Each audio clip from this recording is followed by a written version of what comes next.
In the shadows of a seemingly ordinary home, a secret lurked in the walls. A family was slowly poisoned by a very thing meant to adorn their lives, their wallpaper. Join us on Historical Lens as we unravel the chilling true stories of a household tormented by toxic threads of history, a tale of mystery, science, and the dark side of domestic decor. In the 1800s, you're rich, you're fashionable, and your drawing room is covered with the most exquisite green wallpaper money can buy. You invite guests over, they sip tea, compliment the decor, but behind the flowery patterns and emerald elegance, death is watching. Welcome to one of the most refined murders in history, arsenic laced wallpaper. Let's unpeel the paper layer by deadly layer. Our story begins with a color, a vibrant, eye catching green. A green that screamed wealth, sophistication, and I paid way too much for my curtains. Known as Sheila green, it was invented in 1775 by a Swedish chemist, Carl Wilhelm Scheele. It was bold, beautiful, and packed with arsenic. But hey, who cared? It looked amazing. Victorian society was obsessed. Wallpapers, toys, clothing, and even sweets. Yes, sweets were dyed with arsenic based pigments. Nobody knew or wanted to believe that their trend setting tastes were laced with poison. Now let's fast forward to Naples, Italy 1899. Our respected English family is living in a beautiful home with, yes, you guessed it right, gorgeous green wallpaper. Among them, a mother, father, and their children. Soon, things begin to unravel. The father grows ill, mother complains headache and nausea. Children develop coughs, doctor blame it on climate.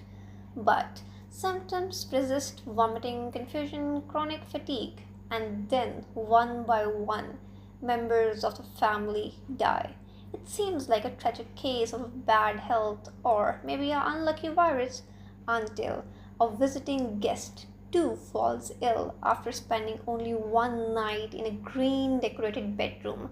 Coincidence? Maybe, but doctors started to suspect something more sinister. Here's where science crashes the tea party. Arsenic in pigment doesn't just sit there quietly looking pretty. Under warm, damp conditions like, say, a humid Italian summer, the arsenic reacts with fungus and moisture, releasing arsine gas, an invisible, odorless, highly toxic vapors.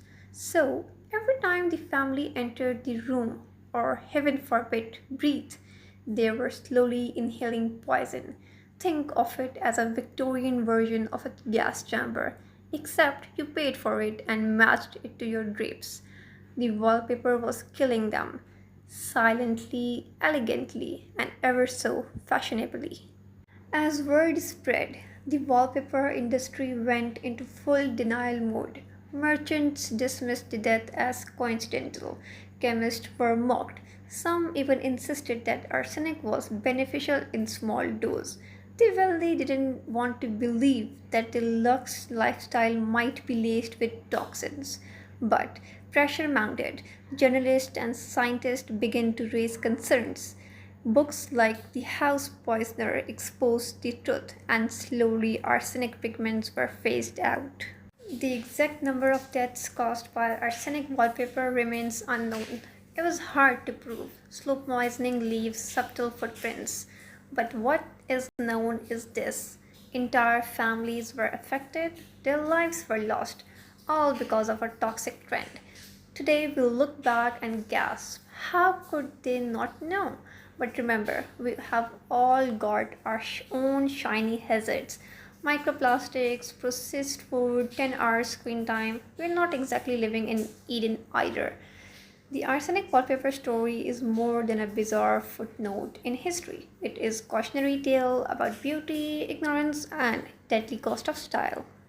So next time you're shopping for home decor, maybe check the label. History has a way of hiding danger behind a beautiful print. If you enjoyed this poisonous peek into the past, give this video a like, subscribe, and share it with someone who loves historical horror with a hint of sarcasm. Until next time, stay safe, stay curious, and maybe avoid green wallpaper.